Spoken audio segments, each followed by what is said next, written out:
Pemirsa, kilauan rupiah dari bisnis haram narkoba membutakan banyak orang hingga terjerat di dalamnya. Aparat penegak hukum dipaksa bekerja lebih ekstra menghadapi fenomena tersebut. Hari ini, aparat dari Satuan Badan Narkotika Nasional atau BNN menangkap 2 orang tersangka bersama puluhan kilogram narkotika jenis sabu di Jalan Nasional Medan Banda Aceh, tepatnya di Desa Alu Hitam, Kecamatan Birimbayin, Kabupaten Aceh Timur, pada Selasa 31 November 2021 jam 11.45 waktu Indonesia Barat, setelah dibuntuti dan dikejar dari kota ini. Penangkapan bandar narkoba tersebut menjadi tontonan warga sekitar yang penasaran.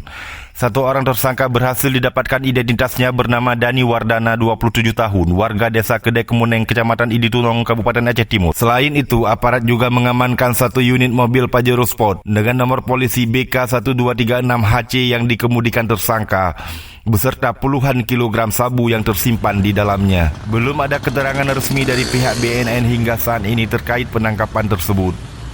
Namun Kepala BNN Kota Langsa, AKBP Haji Basri SHMH, membenarkan adanya penangkapan bandar narkoba itu. If you like our video, please remember to click on the like button and subscribe to our channel. Thank you. Bye bye.